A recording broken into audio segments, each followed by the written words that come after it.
Suella Braverman sacked. David Cameron is back.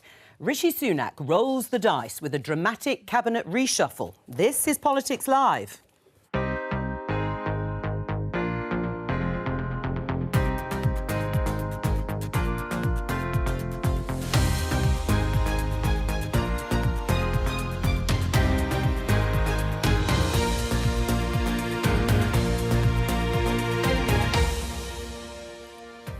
Joining me, Conservative peer Ed Vaizey from the Shadow Cabinet, Labour's Jonathan Ashworth, and two political editors, The Spectator's Katie Balls and The New Statesman's Andrew Marr.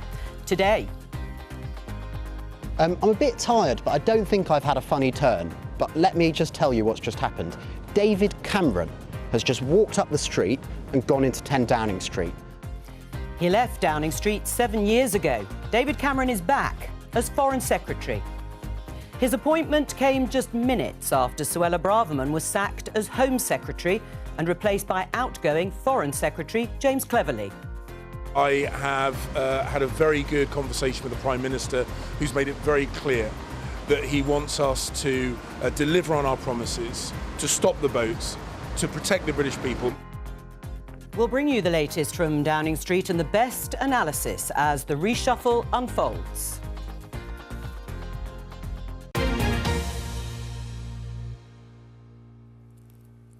Well, what a day it's been so far. It started with this tweet from the BBC's political editor, Chris Mason, breaking: Suella Braverman sacked. So, the Home Secretary out. And then this happened.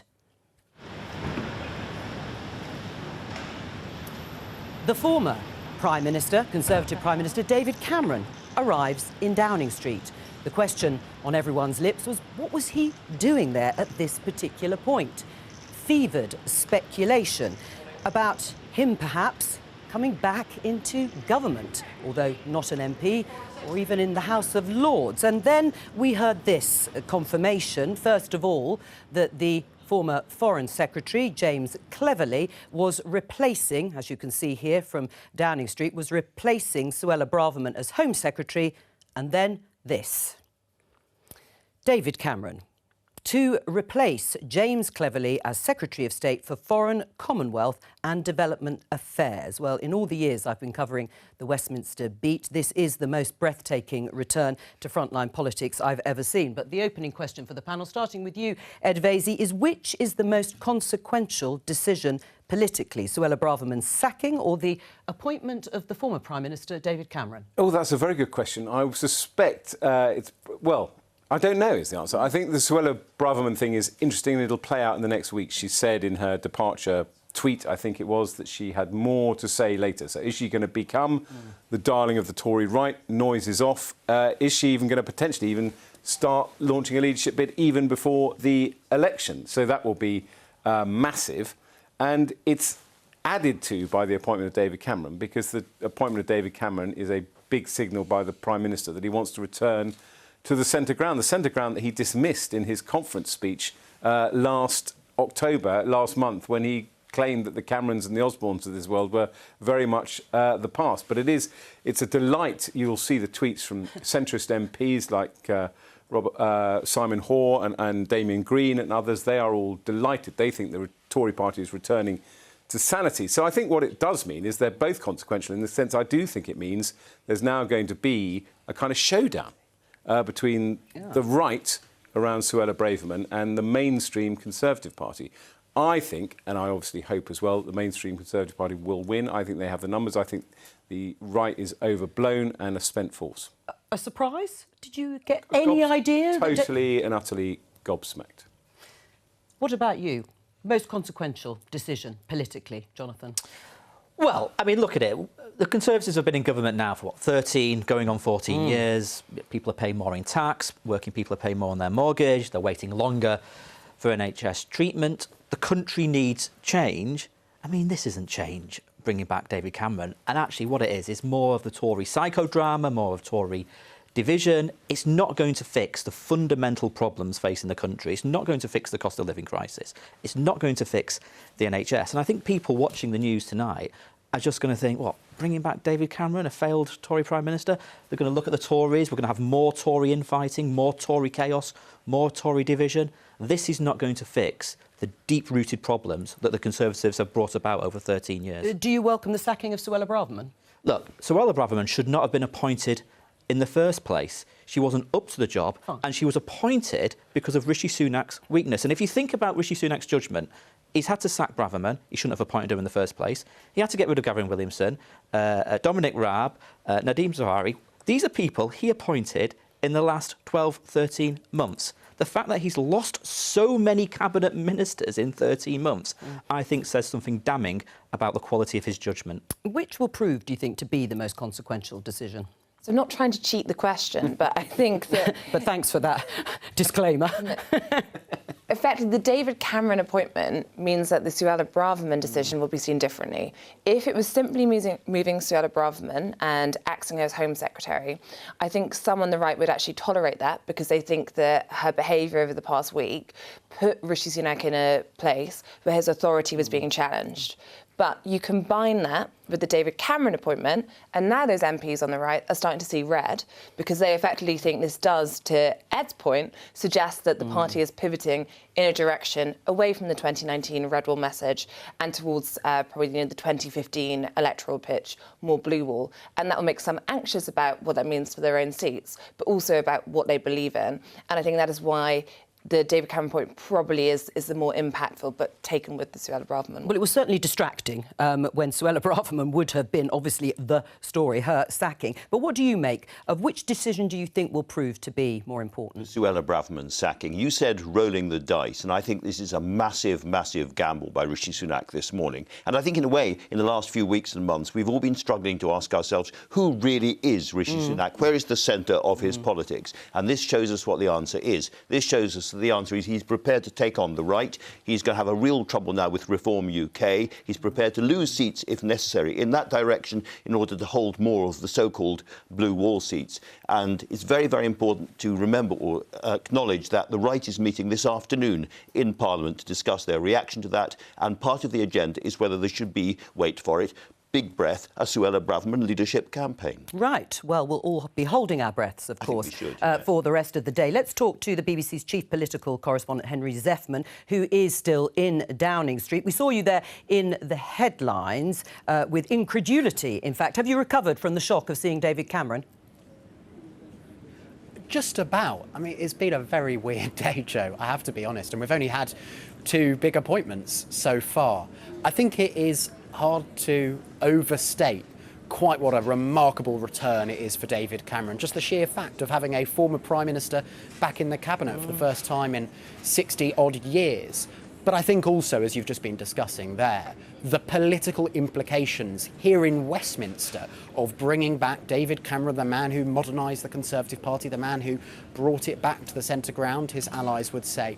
Appointing him at any time would have been politically controversial. Appointing him just half an hour, I slightly lost track, after sacking Suella Braverman, now that really is quite something. Right, what is number 10 saying, or why do we think Rishi Sunak has sacked Suella Braverman today?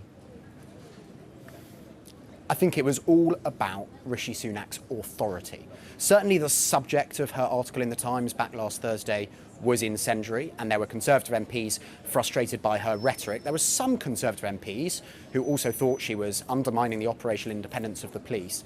But actually, the nub of her argument that the police have been a bit soft, basically, she argued, on the pro-Palestinian protests, I think that's fairly widely shared, certainly shared in Downing Street. We were hearing this morning about how Rishi Sunak is looking at ways to toughen the laws around these kinds of protests. I think it was all about her decision to defy his authority, not to make the edits to that article that Downing Street had asked for. And I think that was the final straw. But also, so many government ministers had just got fed up with doing interviews with people like you and being asked, do you agree with the latest thing that Suella Braverman has said today? She'd become effectively a distraction, and I think Rishi Sunak just thought it was enough. How much of a problem is she going to be on the backbenches? It's hard to know. I think actually Wednesday is a very significant day to help guide us because on Wednesday the Supreme Court, just a little bit over there, will announce their verdict on the legality or otherwise of the government's flagship small boats policy, which is to process asylum applications in Rwanda, and then, if people's applications are successful, for them to live their lives there in Rwanda rather than here in the UK. I think either way, whatever way the Supreme Court rules, that's going to be a very politically significant decision. But we will also now have the spectacle of seeing Suella Braverman, the former Home Secretary, as she now is, responding to that decision. And she may well respond to that decision differently to Rishi Sunak. She may urge the government to go further than it intends to on combating small boats, on its approach to immigration and asylum. And that will be interesting, but also how many MPs she brings with her. How many MPs make a point of agreeing with Suella Braverman as she begins to make public pronouncements from the backbenchers. I think that will give us the best guide to what she's going to be like as a backbencher and how big a threat to Rishi Sunak's leadership that may prove. I mean, the appointment of James Cleverly as the new Home Secretary, presumably to be far more aligned on that issue that you've been talking about, and others with Rishi Sunak, or not? Well, I think crucially, James Cleverly won't place articles in newspapers that haven't been approved by 10 Downing Street. I think that was probably the first test. James Cleverly, by the way, not previously an ally of Rishi Sunak at all. He backed Boris Johnson very firmly, then backed Liz Truss. He was a key figure in Liz Truss's leadership campaign. She was the one who made him Foreign Secretary, and I think a lot of people, probably James Cleverly included, were a bit surprised that Rishi Sunak kept him on. But the view at the top of the Conservative Party is that he's proved himself both loyal to Rishi Sunak, but also emollient on the world stage, diplomatic. And perhaps they now want James Cleverly to apply some of that diplomacy domestically, because relations between the Metropolitan Police and the government are clearly quite frayed. So they will be hoping that a new person can help improve that. But also, I think it's kind of clear James Cleverly was moved to make way for David Cameron, or Lord Cameron, as we're perhaps now meant to call him. I'm not sure. Well, that will happen fairly soon, I should think. Are we expecting anything more reshuffle-wise, dramatic, that is? Well, I don't think we're going to have. I don't think Theresa May's about to walk down the street, the famous last words. But I do think we are going to get a big, wide-ranging batch of new appointments. I think this is now Rishi Sunak's pre-election reshuffle. It's the reshuffle that Conservative MPs have been urging him to do practically since he became Prime Minister. Because as James Cleverly signifies, as I was just saying there, a lot of his cabinet, at least as of this morning, were people appointed by Liz Truss. Because when Rishi Sunak became Prime Minister, he wanted to heal the divisions of the Conservative Party. I think to a degree he's done that. To another degree, he's learned that's kind of impossible with some Conservative MPs. So now we're going to get him going his own way. I think, in contrast to David Cameron, a figure literally from the political past, will be getting people who Rishi Sunak wants to be part of the political future. MPs who were elected in 2019 will be given much more prominent jobs, I expect, probably starting in the next few minutes or so. Henry Zeffman, thank you very much. We may return to you in Downing Street throughout the programme if those appointments are announced in our time. Let me just show you this tweet. Andrea Jenkins, on the right of the party, Conservative MP. I support Suella Braverman, sacked for speaking the truth. Bad call by Rishi, caving in to the left. How much trouble does that spell? Well, there's an awful lot of people out there who agree with that. I was listening to my colleague, forgive me, LBC's Nick Ferrari this morning, and a slew of calls coming in from people who are furious, say this is the victory of the woke brigade, this is not speaking for Britain. And there are a lot of people out there who think that way and who now will be voting for Reform UK or someone like that rather than Conservative. It is a choice that the Prime Minister has now made. He wants to nudge his personality, as it were, towards the centre-right rather than the right-right. And, you know, there's pros and cons in all of these kinds of decisions. So I think this is highly consequential for him. And the David Cameron appointment is not without risk either. There are a lot of people, particularly on the right of the party, who think he's too close to China.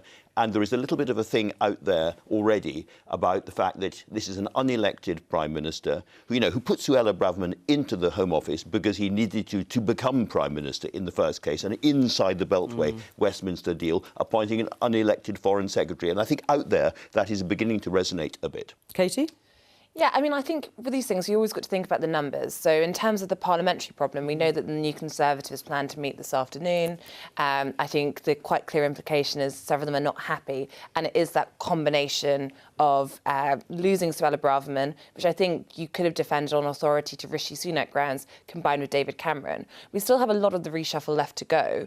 But I think the gamble Rishi Sunak has taken is whether he is now going to face a revolt on the right, which is going to give Labour attack lines it doesn't even need to think about by pointing out at these rows erupting in the chamber and, what will Lee Anderson, the deputy Tory chairman, now do and how will they speak, and it drags on. And if that is the case, then I think the reshuffle suddenly becomes quite messy. If they can quell that rebellion, it's just a handful and they look quite insignificant. Rishi Sunak asserts his authority. Who are the New Conservatives? So I think you look at people like Miriam Cates, for example, I think who actually is a rival to Suella Braverman. While they get on very well, I think a rival for that champion of, who is the darling of the right, amassing lots of compliments. You have Danny Kruger in that group who uniquely does not actually have a red wall seat, but talks about the 2019 coalition. And the group of 2019 MPs are a real headache, to be honest, to the government. But what we're testing out now is this idea of those around Rishi Sunak, which is they think Suella Braverman's influence on the right is overplayed by the media. She does not have the hold, and they think this group is fairly small. Now, we've got a few days to find out if that is the case. Right. The showdown that you talked about, I mean, it sounds like it is about to begin. It's not going to be very easy, is it, for Rishi Sunak? David Cameron maybe actually be a negative rather than a positive for the party politics. Yeah, I think Katie's absolutely right. I mean, it's too early to say how strong, as it were, the right, as Andrew called them, is in the party and how active they are going to be and what their kind of comeback on the Suella Braverman sacking is going to be. Is it going to just be noises off and grumblings? And there'll be certain newspapers, I have to say, as well, that will be part of this debate. Maybe even some broadcast channels as well may also be part of this debate. So we'll see. We don't have to mention we'll see how this plays out, and I don't think we'll know quite until sort of the next week or so. I would have to say again that it depends which tribe you're part of, because of course I'm getting lots of texts from people saying, thank goodness David Cameron is back. I wasn't going to vote at all. I couldn't face voting Conservative. I might even have voted Labour. Now there's something to support. This is a great signal to them. And so, in a sense, it is a kind of cost-benefit analysis. It is damaging, I think, if you're looking to hold on to all the red wall seats. But it is probably very good news if you want to shore up your vote in the south. And things are so fragile at the moment. That is a thing for the Conservatives. Well, that may be more of a challenge and more difficult for Labour, a more centrist feel to the Conservative Party, rightly or wrongly, some more stability perhaps with David Cameron, a former Prime Minister, coming back in. That will be a challenge to Labour. But I think the debate on this panel exposes something very fundamental, which is the divisions in the Tory party. This whole debate is conducted in what does it mean for the right, what does it mean for the left of the Tory party, and that just reveals how divided this Tory government is. But it has implications for Labour too, obviously, in terms of the direction it goes. Cannot fix the fundamental issues facing the country, that people are paying more in tax, people are paying more on their mortgage, that the NHS is in crisis. And the most significant appointment, by the way, in any cabinet reshuffle is the appointment of Chancellor. And today, a few weeks ago, there was all this speculation they were going to get rid of Jeremy Hunt. They have kept Jeremy Hunt in place. That suggests to me that the current economic policy of high tax, low growth is going to continue under Rishi Sunak. Ed? Well, it's good that Jeremy... I mean, it's a great year of revivals to have Jeremy Hunt as Chancellor and staying put. I mean, I think he is a good appointment, and I think he kind of signals stability and caution and getting the public finances back on track. I don't think it's, he's gratuitously raising taxes, and I think he's right to resist the kind of siren calls from the right to have these kind of gratuitous taxes to take us back to an era of Margaret Thatcher, which they don't understand, because she didn't, of course, really cut taxes until the late 80s. So I don't see a problem with that. We'll see who the other people are who are appointing the reshuffle. Look, I can't argue with John. I can't argue that the Tory party is divided. And it is a credit to Keir Starmer, because 3 or 4 years ago, we would have been happily having a nice old bun fight about how appallingly split the Labour Party was under Jeremy Corbyn. It's a credit to Keir Starmer that in 3-4 years he's gotten to a position where they're in the chance of winning an election. It goes without saying, every Tory, every sensible Tory tears their hair out. Why can't they just get behind each other, focus on the prize of winning an election. It's 13 years of Tory government and people are being very self-indulgent. Well, let's get some more reaction. We can talk to Matthew Goodwin, author and academic. Hello to you, Matthew. What do you make of Suella Braverman's sacking? Well, I think it tells us how lost the Conservatives really are. Whatever you think about Suella Braverman, the fact is she spoke for a majority of people in the country when it came to issues like lowering migration, reforming multiculturalism, strengthening our national borders. And of course, she called out institutions like the police for ideological bias. And I know from my own polling that many voters feel that way. What I think, Joe, as well, is that the replacement of Braverman by David Cameron symbolises a party that would rather return to the pre-Brexit broken consensus in British politics than actually reinvent itself to meet the post-Brexit realignment that it won in 2019. That's what's so significant here. All right, well, get your reaction to that, Ed Vasey. Well, I was going to give a glib response saying I rather enjoyed the pre-Brexit consensus, but I certainly do think Britain was on a roll. But I accept kind of Matthew's critique and challenge, which is Boris Johnson did win a lot of seats in the north of England that we had never won before. The levelling up agenda was serious, and putting the concerns of those voters on the Tory agenda is an important element. So I think it's an acceptable challenge, but I don't think, Suella Braverman was sacked for the reason, it's a victory for woke. It's a victory for the Prime Minister's authority and not having a Home Secretary that calls out her own police force. Well, Matthew, and then I'll come to you, Andrew. Matthew?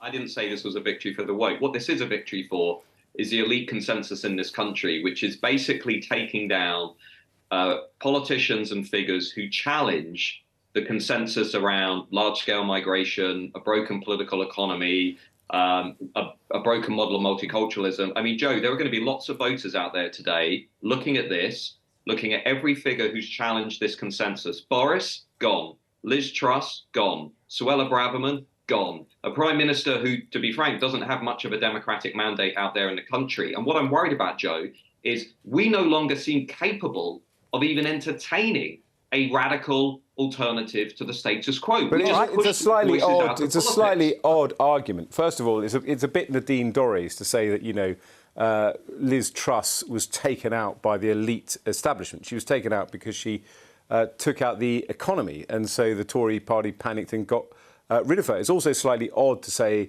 that Suella's been taken out by the elite consensus when it is one of the Prime Minister's flagship policies. One of his 5 flagship policies is to stop the boats. He's made it very clear. You can agree with it or disagree with it. The idea that the Prime Minister is out of lockstep with Suella Braverman on that policy doesn't seem to be the case. Andrew?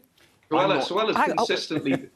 Sorry, Matt, I was just going to let Andrew Marr come in and... Very briefly. I'm not sure that Matt's right about how popular Suella Braverman really is up and down the country. She's certainly popular when she talks in some of her remarks about migration, that's for sure. But when she starts to talk about taking away the tents from homeless people, when she starts to attack the police, who, by the way, I think were by and large proved right this weekend on the streets of London, I think that's where she loses a lot of people, including long-term Conservative voters. Right. Matthew? No, I don't think that's right at all. I've polled voters and I've written extensively on it. When Suella Braverman said things like she thinks migration is an existential challenge to the country, 66% of voters agreed with her. When she said that she wanted stronger borders, large majorities, over 70%, agree with her. What we're seeing, basically, look, it's whatever you think about how Suella Braverman did her job, whatever you think about whether she was fit for office or whatever, what actually worries me about Britain now is we are incapable of actually entertaining a serious critique and alternative to a liberal elite consensus on these issues. And that is reflected not just in Suella Braverman, but in her replacement by David Cameron. It is ridiculous to think that the answer to the Conservative Party's problems is returning to liberal Cameroon politics. I mean, this is a party that is philosophically and ideologically completely lost. But why is it ridiculous to think that? It's ridiculous for lots of reasons. What is your problem? What is your problem? Is it? I mean, I don't see. Do you want to end all? Do you want to end all? Hang on, Matthew. Let Ed put the question. You want to end all immigration? What is your particular issue that is broken about Britain that is so appalling to you? Well, first of all, I don't want to end all immigration. What do I think is broken with Britain? Lots of things. under the Conservative Party, we're running net migration at 600,000 plus. We're importing cheap migrant workers to support a political economy. Yeah, Suella Braverman has been the Home Secretary, hasn't Boris she? Johnson was the Prime Minister for 3 years when all that was happening. So Listen, I think the is he part Conservative of the Party, Liberal I think consensus? the last 13 years have been a disaster. I mean, it is kind of this kind of weird thing where you put the people who win the referendum in charge, you put Boris in charge, and when things don't get right, this kind of shadowy Liberal consensus is blamed for it. I mean, it's totally bizarre and inchoate argument, and then you get these. Well, I can actually. You get these people. You get these people who claim to be patriots attacking the police and the cenotaph. 9 policemen injured at the cenotaph by people who claim to be standing up for Britain and hitting policemen so they can get to the cenotaph to protect the cenotaph. Well, hang on, Matthew. I couldn't agree more. You know, the Metropolitan Police Commissioner, elite consensus, really. Boris Johnson, elite consensus. Liz Truss, elite consensus. James Cleverly, Rishi Sunak, elite Liberal consensus. I think not. Katie? Well, I think the problem potentially for Rishi Sunak here is that if you think about that 2019 pitch, it feels as though he has moved away from that with some of the appointments today. Jeremy Hunt, already Chancellor, but of course staying put. You combine that with David Cameron, it feels like we're going back to the Cameroon government. And I think for Rishi Sunak, it's potentially an admission of defeat because about a month ago, he stood up on stage at his party conference and said he was going to be the change candidate, going against 30 years of consensus, decisions that taken by David Cameron and George Osborne. Like HS2. And David Cameron wasn't happy with it. So it feels at the very least there's a change of strategy coming from Rishi Sunak and perhaps an admission that he doesn't think he can be the change candidate and he quite likes the past. Matthew?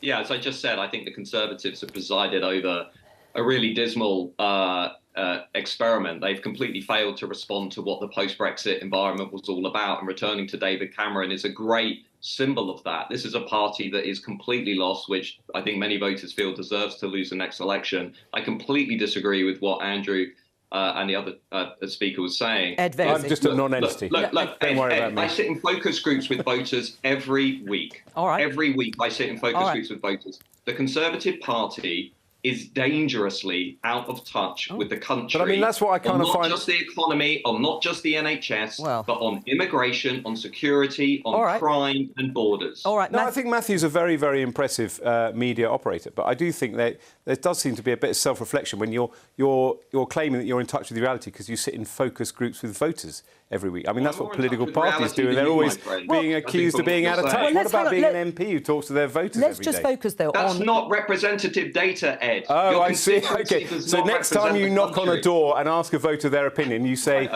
you're not representative data, I'm not going to listen to your views. Let's revisit this at the general election. Let's revisit it the day after the general election. Let me just go back to the substance, because the substance now, when it comes to policing protests, Rishi Sunak seems to be doing exactly what Suella Braverman, to some extent, was calling for, which is tougher policing of protests. That's right. So people might ask, well, why has he got rid of her then? Well, I mean, as I say, I think the issue with Suella Braverman was a kind of drinking in the last chance saloon moment, because you had the comments about homelessness, which gave the Prime Minister a headache he didn't need. Again, regardless of whether you agree with her or not, I didn't agree with her, but it gave him a massive headache. And then you get this article, which may have made some valid points, but was deliberately written to provoke. All right, Matthew Goodwin, thank you very much for joining us. Let's just show you a couple of the front pages following the protests at the weekend. We can show you some pictures both of the pro-Palestinian protest in central London and also the counter-protest by right-wing demonstrators. But the first front page here, The Sun, protest crackdown, never again, as Kate Mark silenced new laws to protect remembrance. The Mirror see it very differently, and this was, of course, ahead of Suella Braverman going. Quit calls grow. Home Secretary at the Cenotaph, have you no shame? She has, of course, gone. Jonathan, did you want the protest to go ahead on Armistice Day, the pro-Palestinian one? Well, we always said that the protest should have gone ahead in a peaceful way, that the police should have been given the support, all the support that they needed, that we were very critical of the way in which Suella Braverman, we think, stoked tensions, very critical of the way in which the far right were able to an advance on the cenotaph and the violence that broke out, and very critical that the police were not supported. And the messages that came out after the protest didn't even thank the police and acknowledge the pressure that the police were under. Right, but do you support then the Prime Minister's call to strengthen protest laws in order to either not have these sorts of marches, ban them in future or not? Well, we don't know exactly and specifically what he is proposing, but the general point of clearly that the pictures which I presume you're about to show on your screen, which I can just see well, here, we can show one of them here. Disgusting and anti-Semitic and outrageous. And I would urge anybody who knows who these people are to come forward and report them to the police. I know the Met have put out messages saying, who are these people? They have. That is illegal. It should not be allowed. These people need to be pursued. Right, but did you think the march should go ahead? That was one of the placards, and whoever was holding that placard is being sought by the police. No British politician should be a friend of Israel. Obviously anti-Semitic, and the police will pursue them. But still, these marches go ahead, and many people feel there are extremist elements, even if they are very small, amongst them. Well, look, I think people should be entitled to march in favour of Palestine if that is their view. I happen to be very pro-Israel and support Israel in the action it's taking at the moment. But there's no doubt it's cover for anti-Semitism and hate. I didn't want the marches to go ahead this particular weekend because it was Armistice weekend. But if they were going to go ahead next weekend, then of course they should be allowed, but they should be policed and they should be peaceful. Let's just break in and show you Downing Street, because we have seen Steve Barclay, the Health Secretary, walk up towards number 10. Now, usually with reshuffles, but this hasn't been a usual day, the people walking up to number 10 are usually in line for a promotion or at least a different job. They're not usually the cabinet ministers that are about to be sacked. Right, you're fired in the House of Commons and promoted in 10 Downing Street. Well, thank you so much. That is the tradition. But here is Steve Barclay. I'm not saying that he was in line to be sacked necessarily, just gone into number 10 to see the Prime Minister. We also had Therese Coffey, the Environment Secretary. Now, there had been some discussion about her losing her job, but she too walked up Downing Street to number 10. What's going on? Yeah, I think there's been lots of speculation about the future of Therese Coffey, and I mean, we're not quite sure why she went to the front door. Was it a miscommunication? Well, we're hearing Therese Coffey has gone, is what I've just been told here.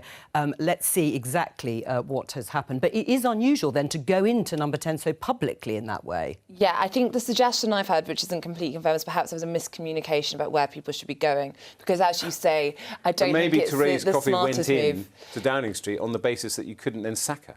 It's like perhaps sanctuary in a church. It could have been a master strategy. But effectively, I mean, I think the fact that Therese Coffey was seen going in and you didn't really get white smoke for over an hour suggests that, you know, some difficult conversations are potentially going ahead. Now, Therese Coffey is someone who has been long tipped as a minister who could be pushed aside to make way. I think when you look at the environment brief, rivers and sewage, it's an area where I think notoriously they are quite vulnerable, particularly in some of these blue wall seats to the Lib Dems.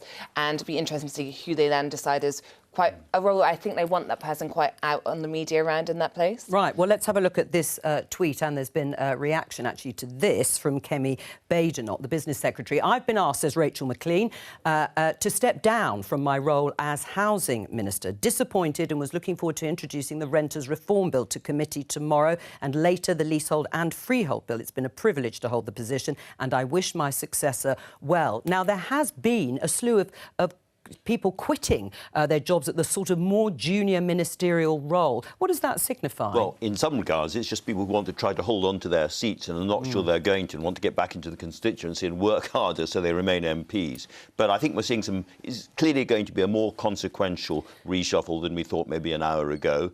And I think if Steve Barclay is being sacked, that's a very, very interesting and rather puzzling development in many ways, because his position on the NHS was really close to Rishi Sunak's position Is this an admission that the promise on waiting lists isn't going to be held? The department has already lost one minister, Neil O'Brien, today. They can't lose too many ministers from a single department without, sending it into tailspin and chaos. Right. Well, I mean, we're going to wait and see if there are going to be any more announcements, because it does seem that the sort of first part, the very significant, dramatic part with David Cameron being brought in as Foreign Secretary after James Cleverly was moved to the Home Office to replace Suella Braverman, who was sacked. And now we might get more meat as to what is happening lower down and in other cabinet roles. It does feel like an election might be coming round maybe a bit sooner than perhaps people had thought. Not next October, but maybe May, Ed Vaizey. Well, I always thought it would be May, but I've firmly come around to the view it's going to be next October. And I think David Cameron, would probably want to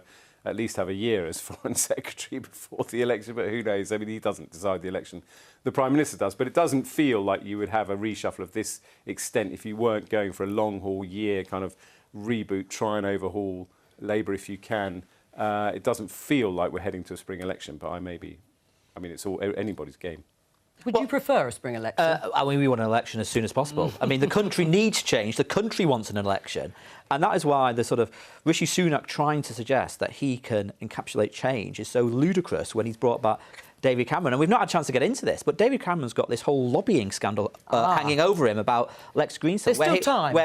Where he tried to exploit low-paid NHS and social care staff by giving them sort of payday loans and allowing the sort of loan book for these loans to be sold off. And he was using his contacts in government to try and get this scheme up and running. It was absolutely outrageous lobbying scandal hanging over him, and he's just been brought back. And this is Rishi Sunak, who promised us integrity and all that and tried to say he was different from Boris Well, how Johnson. does that stand? I mean, it's taken you a little bit of time to come up with the Greensill, but that is all true. I think we do need to talk a little bit more about the David Cameron appointment here, because there are big pros and big cons. The Greensill saga is certainly part of the con. He is going to be attacked, of course, over austerity and the Brexit referendum and all of that. And lots of people in the country will say, hold on a second, he's from the past, he's not been elected. On the other hand, I think he's in the UK, he is probably one of the best connected people when it comes to international relationships. You can see him standing alongside members of Biden's administration and being taken seriously. Well, the Chinese know him. He's really well known across the Middle East, where he has taken quite a hard line on Gaza in the past. He's described it as an open-air prison camp in the past. So his involvement in the Middle East, his involvement in our relations with the EU, he is a really big player and will be considered that way. And that is a big plus for the country. Well, let's stick with that. But first of all, we've just seen Richard Holden. In fact, the door has just closed behind him. Transport Minister going into number 10 too. Well, let's see what's going to happen with that. But let's focus back on David Cameron, because presumably, he is and was a global leader. He will be known on the global stage. We are in the middle of this conflict in Israel and Gaza. That will bring something to the table for Rishi Sunak. But the Greensill lobbying scandal was a big deal during the time when Rishi Sunak was Chancellor. Yes, and I think David Cameron will now come under pressure to answer more questions around it. I also think on foreign policy, yes, he has the experience, but I don't think the Cameron government was, without problems there. If you think about Libya, the regrets over that. So I think there are also questions there. And then I think the other potential con with the David Cameron appointment is, yes, there are some MPs who don't want ministerial jobs right now because they want to focus on trying to keep their seats, and we're seeing that. But there are also some MPs who do, and they probably think that they could be Foreign Secretary rather than having to ennoble someone to find a candidate. So I think there's lots of potential cons, even though he does bring in statesman's like role, and you can see the argument. And I think Greensill is just one of the things that's just going to keep chipping away, because it's much harder to avoid questions when you have such a senior role in a great office of state than if you are effectively a retired Prime Minister, which allowed him to get away with some of this. Let's catch up with what's been going on at number 10. We've seen a few people, notably walking up Downing Street. Henry Zeffman, the BBC's chief political correspondent, is still there. Henry, what can you tell us?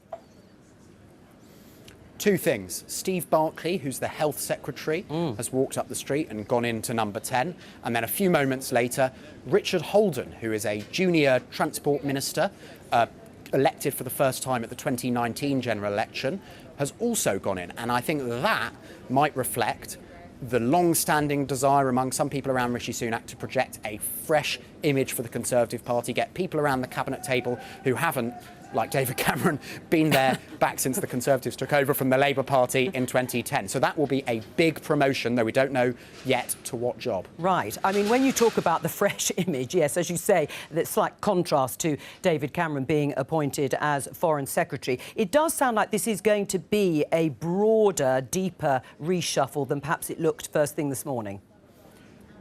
I think what is becoming clear piece by piece is that this is the wide-ranging pre-election reshuffle that Conservative MPs have been desperate for Rishi Sunak to carry out for months.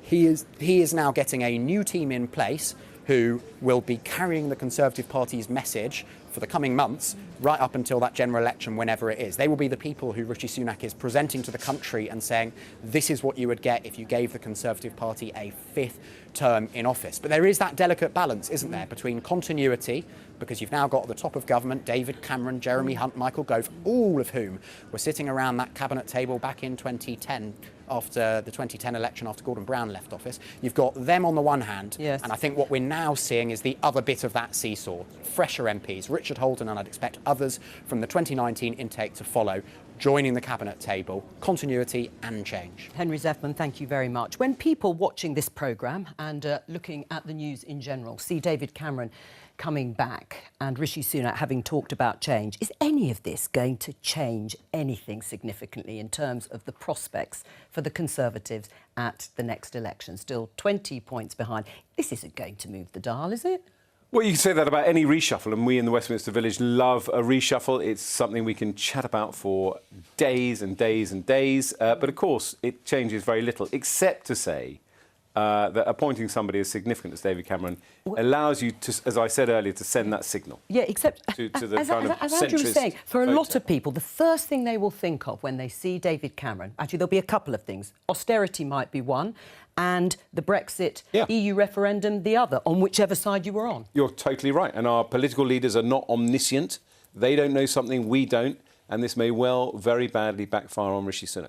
Well, look, in the end, I agree with Ed that us politicians and journalists, we obsess about reshuffles.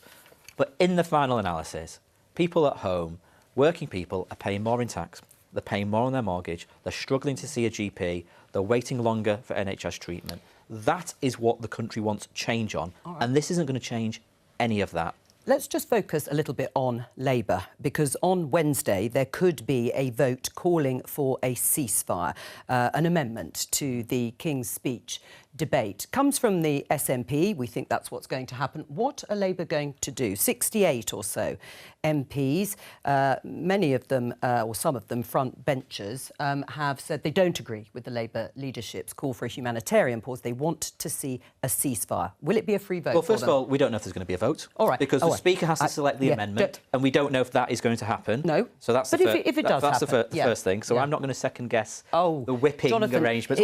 Well, you'll have to get the Chief Whip on if you want to ask about whipping arrangements. All right. But the position of the Labour Party, as has been set out by David Lammy and Keir Starmer, is that, of course, we want to see an end to violence. Of course, we want to see a cessation of fighting, but it's why that they've called for a full and immediate humanitarian pause. All right, and if members of the front bench defy the leadership in this vote and say there has to be a ceasefire, should they be sacked? Well, I'm not asking what will happen. No, in your mind, should they be sacked? You're asking me to engage. Oh, Jonathan. In a hypothetical. We're not on Wednesday yet. We don't even know if there's going to be a vote on Wednesday yet. Yeah. Isn't it annoying when they don't answer questions that they know, politicians? I feel for you, Joe. I feel for you. I've been sitting there as well in these similar circumstances, but I know the last time I checked, there is a really live discussion going on inside Keir Starmer's office about how to whip this. And if the vote comes, it's a really, really hard choice for them because his authority is on the line. Here is somebody who said this is the line, and he cannot afford, I think, many front benchers to depart from it. I think he will probably allow plenty of backbenchers to vote as their conscience demands because there are too many of them to stop them all. He can't fire everybody, but I would imagine he is seeing front benchers one by one saying, please, please, if you want a big job in a Keir Starmer government, sit on your hands this week. Jonathan? And it's a really tough choice because even Red Wall Tories are facing this dilemma as well. Jonathan? Well, I'm not aware of these discussions, but I'm not in the Whip's office, so... I mean, we don't know if there's going to be a vote, right? I mean, by Wednesday... Are you sitting there like this with your fingers crossed? By Wednesday, we we'll know if there's a vote. Yeah, I mean, I think the fact that front benchers, as we understand, have been advised that they shouldn't be signing any more early day motions points to the fact that Keir is trying to have a bit more discipline, and therefore will he risk losing a handful of front benchers to maintain that? It might be the better move for him than having a situation whereby he looks as though he cannot really hold collective responsibility, because I think you would expect a government in waiting to be able to do that. Right, we haven't got long left. Let's just show you this tweet from the departing Therese Coffey, Environment Secretary. I've written to the Prime Minister today to step down from government. It's been a privilege to serve him and indeed 5 Conservative Prime Ministers as a minister. I look forward to continuing to serve my constituents. On a day that the former Prime Minister David Cameron has returned to frontline politics as Foreign Secretary and Suella Braverman, the Home Secretary, has been sacked. The reshuffle continues. But that's all from us here on Politics Live, and I will be back tomorrow with more. Bye-bye.